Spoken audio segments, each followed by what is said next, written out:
Well, hello everybody, and welcome back to Empowerful You. You know, it's good to be home in Bessemer, Alabama. I've been gone for 20 years. No, I didn't move across the country. I just moved to Birmingham, but it feels good to be back at home, to my roots. And it just feels nice to be around familiar surroundings, even though a lot of them do feel strange because you've been gone for so long. But it's good to be back in familiar territory, if that's a thing. And after being gone for a minute, and being gone from you, um, I've had time to work on me. I've had time to work on myself. I had to take a break. I had to step back, and I literally had to um, take a break and sort of kind of adjust myself and figure out some things and go through some things and learn some things. So now I think I've come up with another um, format for the channel. I hope you like it. It's still going to be empowerful, but it's going to be empowerful and enlightening as well. Still spiritual and still 100% Gail. Now, today I want to talk about what makes people hate us so? As a chosen one, what makes people, what just drives them crazy about you? What makes them crazy? Is it the clothes you wear? Is it how you enter a room? Or are you obnoxious? Or what is it? The sound of your voice? The just the sight of you makes some people crazy. Have you ever noticed that? Have you ever noticed just walking into a room and it seems like you're public enemy number one as soon as you walk in the room? I do. I witness that all the time. I witness how people will see me on sight and it's an automatic trigger for them. It's like they come out of some type of bag or something and they just don't want me there. How about that? Let's just cut to the chase. They don't want you there. Well, Gail, why don't they want you there? Well, they don't want you there because you are a light in their darkness. Did you know that? The light that shines in you and the anointing and the gift that you carry is obviously something that they don't have. And it's disturbing. It's disturbing to them. Your purity of heart. You're being able to be comfortable in your own skin. Not having to backstab, not having to go against anybody to get ahead. You're just happy being you. You don't have any agendas for anybody. You just go along with your life. You go along with your ups, your downs. You just enjoy being you. Being you is not always easy all the time. Because it seems a lot of times as a chosen one, it seems like life is a constant battle. Thing after thing after thing after thing. It's almost like when you come out of one thing, something else happens. Like you're in a constant battle for your life, for your sanity. It's like you're constantly battling some type of spirit, some type of crazy person. And it's like it's endless. And you sit back and you wonder, it's like, oh my God, what did I do? What type of karma have I put out? What is this? Sometimes these things can be generational. Sometimes they are. But then other times, when you are a chosen one. It's a part of your journey.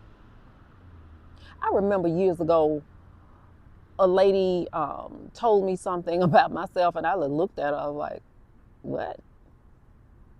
She said, you're not humble enough. And I was in my late 20s, early 30s. And, we see humility as, being nice and, not being a jackass and, treating people wrong and, being polite. And, we see that, as humility. We see being grateful and, thank you. And, oh, you didn't have to do that. That's not humility, actually. Sorry to tell you. A lot of times what humility is that, believe it or not, you have to be strong in order to be humble. Humility brings about strength. Did you know that? Because anybody can fly off the handle and curse you out and ready to fight you and all these other types of things, which is what the hater does, which is what they do because they're triggered. But you can't always retaliate. You have to be the greater person. You have to be the bigger person. I know you sick of hearing that. I know you sick of hearing it because I'm sick of hearing it myself. But there's something greater. On the inside of you, there's something bigger. And they are literally trying to snuff it out. They don't want you here, let alone in their workspace, in their family, in their churches, in the neighborhoods. They don't want you there. How dare you come in being rational, level-headed, even-tempered? How dare you come and bring order to our chaos? How dare you? Who are you to bring order to my chaos? Who are you? You're the chosen one. And that is your job. It is your job to learn what not to do, what not to say, how not to handle things and or people. I told a friend of mine one time, I said, did you not know that you're a catalyst for everybody's testing? Did you know that? You are a catalyst for everybody's testing. And it depends on how they treat you, the chosen one, their karma. I remember as children, my parents always said, you pour your own poison. So do they. It's all in about how they treat you. What are you doing to them? Nothing. What are you saying to them? Nothing. You just exist. And your mere existence drives them crazy. Sometimes these people don't even have to know you. Just your mere existence makes these people crazy. And they want you gone. Just recently, I had a situation that happened to me. And I'm quite sure it's happened to you. But it's happened to me more than once. More than I can count, really. But I was working at a local nursing home. Yes, I've been a nurse for 31 years, and I just turned 61 last week by the grace of the ancestors. And I was working there as an infection control officer. Yeah, I was the cootie police. And we had the state to come in. And we had this corporate lady. They used to come into the building, and She would come in, she would never acknowledge me. She treated me like I was furniture. Never would speak.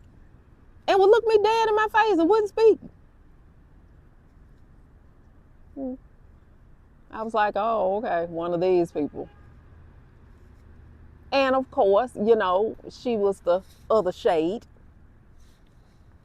if there is such a shade. And so, this went on. I never did say anything to her because, hey, I don't make nobody speak to me that don't want to. It's rude, and we were taught as Southerners, speak. If you don't do anything else, speak, at least. Even if you don't like the person, speak. It doesn't matter. What does that hurt you? It don't matter. It's a part of our Southern upbringing. So, getting back to my story, the state came in the building for their annual survey. And there was a mix-up about a COVID outbreak in my building. And some of the staff members got it mixed up because they were wearing masks and stuff, and they told one of the surveyors that we were in an outbreak, which wasn't true. Now, mind you, anybody that knows me knows I'm up on the upcoming trends. My boss had already sent me the update for this upcoming year. She had already sent it to me. I already had it. And so when we got our first COVID case in the building, I went to it, I downloaded it, I made sure that it was in my book so it would be before me so I can see it, so I know what I'm looking at. This lady comes in, and instead of coming to me to ask me the status of everything that's going on, she went all the way around the world. She made calls, she talked to this one and that one and this one and the other one. And then like stormtroopers, here she come, the DON, the corporate nurse, the consultant, and the QA nurse. All of these people. Now, mind you, my office is a converted closet, so it's not big. And all of these people come rushing into my office. Well, what's the status of the COVID in the building? What? Are we in an outbreak or not? What? First of all, when they rushed in, I was looking for some paperwork. So I'm flipping through the paperwork. And the next thing I know, I hear all this talking. Mind you, this is your first time seeing me and you in my office now. You're not in the hallway, you're in my office now. What is all this?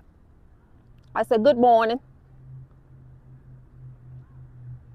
Since I'm in their environment, I have to say good morning. I know it's grand rising. To all of us enlightened ones, we don't say anything about morning because none of us are in mourning. We count it great when we wake up and see the sun every day. We greet the day with grand rising. But since I was in their environment, it's their world, it's good morning. I have to use the traditional greeting of good morning. This woman kept talking like I didn't say anything. Well, I need to know this, that, and other. Had to put a little weight on it this time. Good morning. Good morning. Are we? I just put the papers down. I sat down in my seat and I turned around. Looked. Not one time. Not one time did that lady address me. Mind you, you're needing to know my information because I am the infection control officer. But you're talking to the DON, a white lady. You didn't want to address, yes, and I'm going to say this, you didn't want to address the arrogant nigger bitch. That nigger bitch that thinks she know everything, that thinks she it. No, that's what you think. I don't think that about myself. That's what you think. And that's what she thought of me. So She addresses her. Not one time, never did she look at me. She's looking at this white lady in her face. And yes, this lady's white. I'm like, okay. I sat there. And the DON proceeded to tell her story, of which was incorrect. So, I had to interject and correct said story. This lady still ain't looked at me, and I'm talking. So she asked another question. She didn't address me ever. What does that say? What does that say? What does that say? That she has that much disdain for me that she can't even look me in my face. She can't even address me in my station for the information that she knows that she needs. She has to get a third party in my face. How does that work? How do you get a proxy answer in somebody's face? How does that work? I need answers. Inquiring minds want to know. And I'm the one that want to know. So long story short, we got the situation straight and they went on. So one of our state surveyors was rather persnickety and rather picky about paperwork. And she said that my documentation wasn't up to her standard. Not that it wasn't correct. It wasn't up to her standard. I said, fine, I can fix that. And we went over what she wanted, and, And believe it or not, how about my management team came together with me to help fix those errors. It drove that lady crazy. It drove her crazy that all of these people came together to help me. Now, mind you, I'm still trying to keep myself together for this lady. Now, after they left out of the office, she says to me, well, Gail, we need to go down on South and have a huddle. Okay. So we walked out of the office and, we're walking down the hallway and she's talking and I'm ignoring her because I'm just in that place. Yes, I'm in that place, where it's better to ignore than to address. I was in that place. So we got down on South and she announces that she's going to have a huddle and everybody disperses. It was the funniest thing in the world. I mean, it was like, poof, everybody just left. Except the nurses, of course. And then she looks around, she says, where is everybody? Everybody left? But we're supposed to be having a huddle. I said, imagine that. So, now mind you, I'm thinking that she's going to allow me to talk and do the huddle. You know that didn't happen, right? She proceeds to give information that she thinks she knows to be in charge. She has to be important. She has to be seen. She has to be, that. I let her. And then she wants to treat me like the yes girl. Well, isn't that right, Gail? Mm-hmm. No, sir. I didn't open my mouth. Come here. Oh, no. I didn't open my mouth to her. How am I going to address you and you in my station? How does that work? It don't. I'm not your yes girl. I'm a 31-year nursing veteran. And you will respect me and address me in my station the same way she wanted me to do for her. Do you see what I'm saying? So think about that. Later on that day, I went on to work on my books and stuff. And then, she was like, no, that's still not quite what I'm looking for.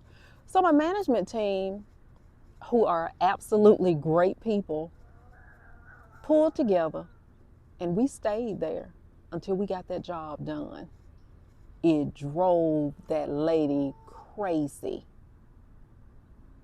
that these people came together for the arrogant nigga bitch. So we sat there for some hours to get what this lady needed so that our facility could pass our survey. Not just me. This has nothing to do with me, but everything to do with the team and the facility. And that's what we were there for. Drove her crazy. I'm ready to go. That's what she's saying, while we've been. Well, how much longer is it gonna take y'all? Baby, you could have been went home. We grown people. The state was already gone. You could have left when the state left. So why you here? Does that make any sense to you? If you was ready to go home, why didn't you leave? Management exits. Anybody that knows, anybody that has been in a nursing home in long-term care knows that when the state leave, you're free to go. They report off and you're free to go. So why were you there? Why were you there? Why did you stay there to torture yourself knowing good and full well that you didn't want to be around me? But you chose to sit there and torture yourself and try to torture us, but it wasn't happening because we was too intent on doing what we needed to do. So the next day, the lady said that she wanted to interview me at 9 o'clock sharp. She interviewed me and the director of nursing. She commended me on the work that I had done. And I told her, I said, it was a great learning experience. It's good to know these things so that if we do have a government survey, then I will know what to expect. So I'm thinking everything is fine. I go about my way. State survey proceeds on. And after this survey, we got 2 D tags, which is not bad. Now, mind you, the binder that I was working on did not get a tag. All that lady wanted was for me to correct it. It was corrected. It was done. So when they left, we were told that we had 2 D tags, and we told what they were. I knew because the state ladies, they interviewed me because I was the infection control officer, so I knew everything that had happened. The next thing I know, we got congratulations messages from the administrator. And we all left and went to our offices. A little time passed, and the next thing I know, the DON shows up in my door saying that the HR man wants to see me. Oh, I said, okay. Walk in the office, and he sort of kind of, you walk in the office, you can see the desk, and he sort of kind of tucked off back here in the cut. So you had to come all the way in the office to see him. I'm like, okay, this is weird. And he says to me, per the administrator, you're suspended. Get your things and go. Oh, okay. I walked out. The DON comes running out behind me. Hey, Gail, no, don't see it like that. This is going to be fine. Everything's going to be fine. I said, no, it's not. And I'm regular gathering my things. No, don't see it like that. I said, lady, I almost said her name. I said, lady, I already know what's going on. I know what this is, and I know what has happened. Okay? So I got my things and I left. And that was on a Thursday. On, I think it was Tuesday, I got the call from the administrator that she could not let me come back to the building. Now, mind you, the administrator was out sick with pneumonia. And if I passed the state, why was I fired? Can you figure that out? Why was I fired? Why was the arrogant nigga bitch fired? Because, during the process of, us doing the paperwork and stuff, and me trying to stay out this lady's way because she's very toxic, because she had done some things all day to me. And when we were getting ready to, do whatever it is we were going to do, she gets up in my face. She said, "We're trying to help you." I'm like, why are you talking to me? What are you doing? Why are you talking to me? And then when I didn't say anything, because I'm looking at the floor trying to be what? Humble. And stay in my place and stay in my station. Trying to hold myself together. When I did not answer her, she yokes her neck around. "Hello?" Oh my God. Yes, I was ready to punch her in her face. Yes, I was. How dare she? Who is she talking to? I'm not no child. I'm not no fool. Who's she talking to? Why was she even addressing me in the situation? You're not a part of nursing. You're a part of administration. Let us handle our job. But she couldn't. She couldn't do it. She had to be seen. She had to be important. She had to throw her weight around. You know what I'm saying? Let everybody know she's in charge. It's mighty funny she in charge and couldn't do my job. Funny, ain't it? And it's funny how I got hired there because of my experience and because of what I knew. People have made heinous mistakes on a street survey. Think about this. On our last one, the one before this one, because we were on special focus and we were trying to get off special focus. On our last survey, when I first got there, I recall the kitchen getting us an F tag. Ain't that funny? An F tag.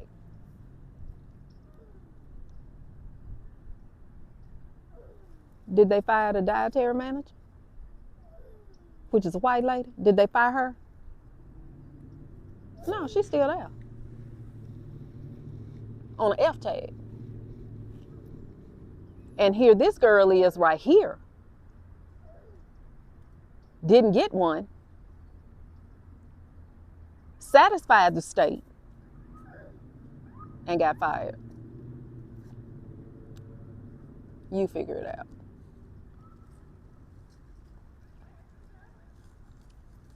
Well, Gail, why'd you tell us all of that? This is what I want you to know, is because this is what we go through as chosen people. We trigger people so bad.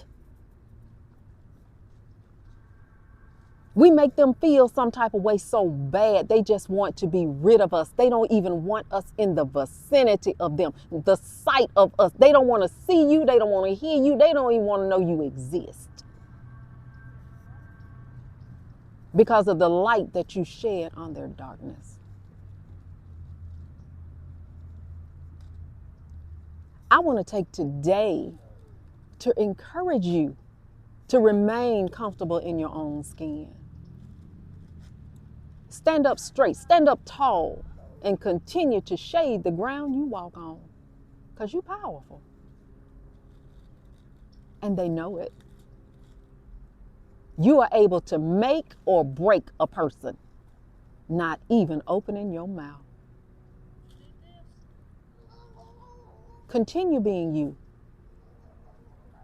Continue being empowered. And continue to walk in your power. Okay? I love you guys. Pray for me as I pray for you. Have a good day. Peace.